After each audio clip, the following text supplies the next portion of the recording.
Yeah. No, I know you can see, but is it Yeah. recording? It's not. No, Oh, yeah. no, it is. It is. Okay. Okay, good. Okay, so this is the double density patch. These can be connected, and you can arrange them on the head, something like this. And what you'll see is that right now we've got them filled in. But normally there would be emitter, detector, and they would be 3 centimeters apart. But in this case, now what you have is emitter, detector, emitter, detector, emitter. And so that the pulsing of each one of these emitters is now picked up independently from each detector. So essentially what you've got is a double density system. Now, this is just a generic setup.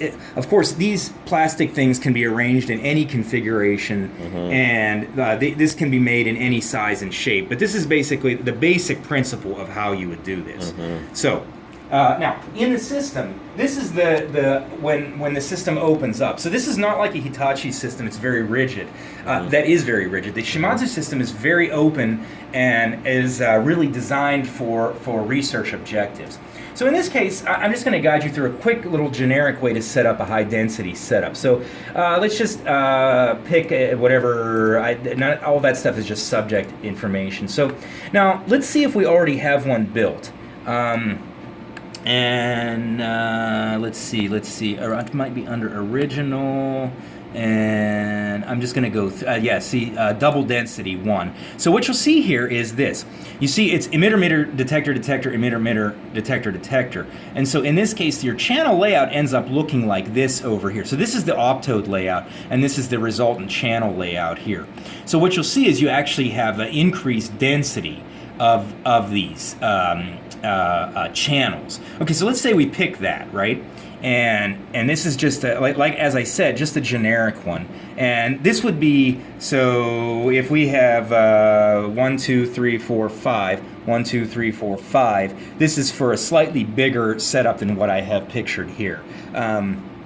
Again, this is just a generic one, and I said okay. So now what you'll see is that this is the resultant, and you would get these channels. And so you'll see the channel numbers dictate the orientation. So if we go back to the channel layout, you'll see that, so it's 1, 2, 3, 4, 5, 6, 7, 8. So then the regular density layout is numbered first, and then the double density layout starts at the end of the single density layout. Just in this setup. Of course, you can change that. So now, let's say that we want to go into the channel editor.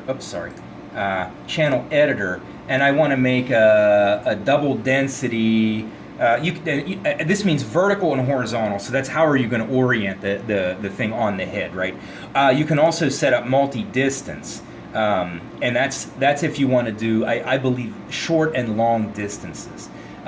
Anyway, double density is the basic thing that we want to look at for right now. So let's say that we just want to do a vertical double density. So we do this. And so let's say this one is a 1, 2, 3, 4, 5 by 1, 2, 3, 4, 5, 6, 7.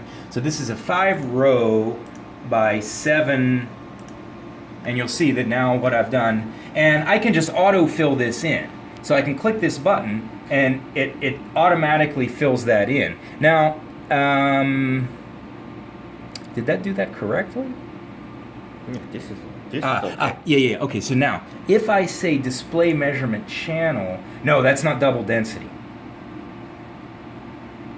It is double density because the distance between is No. Look, it's red, blue, red. It should have a. Sorry. So I have to. Bear with me. I have not set this up that often. Oh, I see. Okay, let's cancel this. I made a mistake. Okay, so custom double density. Okay. So this is the basic. So you have 1 to 40 transmitter and 1 to 40 receiver. And essentially this is the timing. And so it makes sure that your timings don't overlap. So you can totally change these things, right? So you see how I'm doing that? We don't, I'm just showing that you can change the timings here. We can define our logical channels manually. And we can say that channel 1 is red 1, blue 1. And we can totally do this manually. Mm-hmm. It's a lot of work to do it manually, but you can certainly do it. Mm-hmm. This is just the how you define the things. Now this is the map of the channels, right? And this is the one that I previously had in there. So you'll see that the channels are now defined as is this looks just like what I had on the screen, and then you can rotate these things.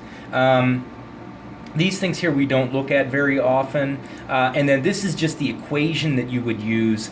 It's the modified Beer-Lambert equation. They give you 4 different versions that are pre-calculated, plus there's a custom if you want to use your own. Can you design? Can you just put anywhere? Put the red and blue emitter and the receiver in any location. Yes, you can. Okay. Yeah, you can. So okay, let's cancel that. Now let's do simple editor again. Let's do a 1x1 and double density. So again, pause that for just a second, Chad. I want to make sure. Mm-hmm. Yeah.